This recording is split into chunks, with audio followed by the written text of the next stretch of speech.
قلعة المرجان وعلاقتها بسر بناء الأهرامات.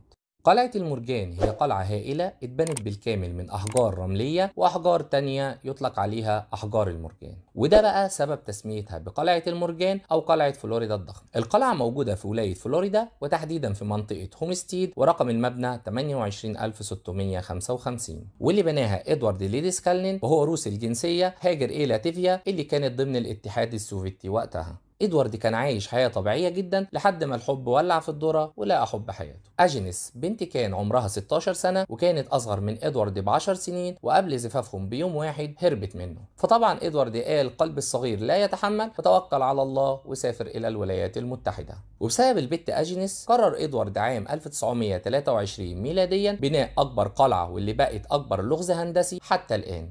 اتبنت القلعة ب 1100 طن من الأحجار على أرض مفتوحة من صخور المرجان الضخمة، واللي يتراوح وزنها من 5 أطنان ولحد 30 طن. وكانت القلعة بتضم 25 كرسي هزاز من الصخور المرجانية وطاولة الطعام على شكل قلب. وطبعا ما ننساش النافورة والسراير والمنحوتات، بالإضافة لخرائط تحدد أماكن النجوم والكواكب. وفي نص القلعة صمم إدوارد برج حجري مكون من طابقين، وده كان العرش الخاص بيه. فقرية والله البت أجنس دي. القلعة اتصممت بطريقة احترافية جدا، بحيث ان الصخور كلها كانت متلاصقة بدون اي مواد تثبيت، حتى ان اشعة الشمس كانت مش بتمر من بين الصخور، وده يدل على الاعجاز العلمي اللي وصل له ادوارد. لدرجة ان اعصار اندرو اللي ضرب ولاية فلوريدا في 24 اغسطس عام 1992 ميلاديا ما قدرش يحرك صخرة واحدة بس من مكانها. والقلعة فضلت ثابتة لعشرات السنين ولحد وقتنا ده بدون اي اضرار جسيمة. المعجزة هنا هي باب القلعة اللي وزنه 9 اطنان، ويقدر اي حد يحركه من مكانه بضغطة صباع واحد بس.